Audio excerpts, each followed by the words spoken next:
বানপানী নামত সাহায্য উঠোৱাৰ প্ৰয়োজন নাই। নমস্কাৰ বন্ধুসকল, আপোনালোক সকলোকে স্বাগতম মোৰ এটা নতুন ভিডিঅ'লৈ। আজি মই কথা পাতিব বিচাৰিছোঁ অসমৰ মুখ্যমন্ত্ৰী ডাঙৰীয়া আৰু তেওঁ কৰা এটা মন্তব্যক লৈ। আচলতে কথাবোৰ কেনেধৰণৰ, অসমৰ এই অভাৱনীয় পৰিস্থিতিত মানুহখিনি যোনে যেনেকৈ পাৰে ডনেশ্যন তুলিয়েই হওক বা নিজৰ ফালৰ পৰাই হওক, তেওঁলোকে সেই বানপীড়িত ৰাইজক এটা সকাহ দিবৰ কাৰণে চেষ্টা কৰিছে।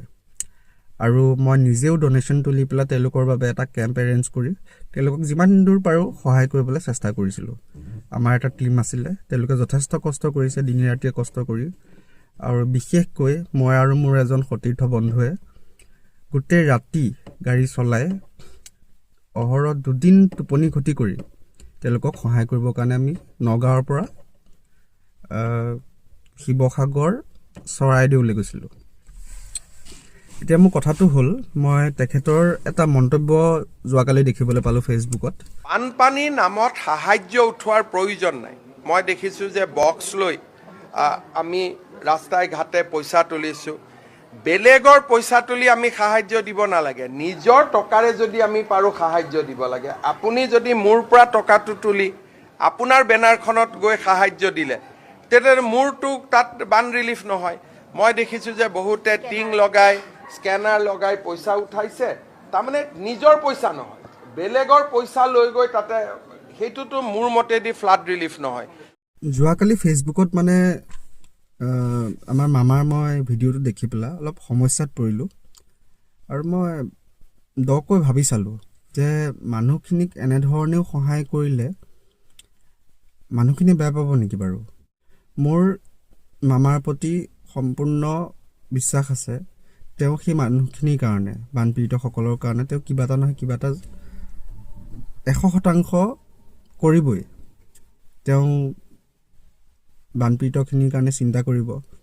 আৰু তেওঁ যেনেধৰণে তেওঁ কামবোৰ কৰে, সেই কামবোৰ মোৰ খুব পচন্দ হয়, মানে মই খুব ভাল পাওঁ তেখেতক।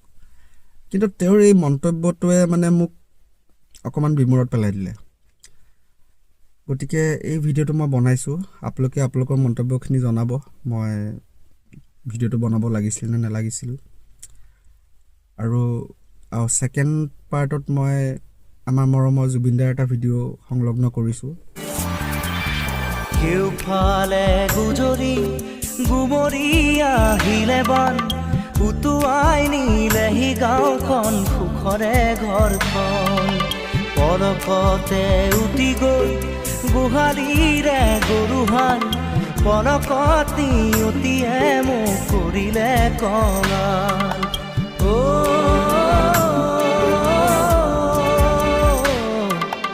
উটুৱাই নিলেহি গাঁওখন।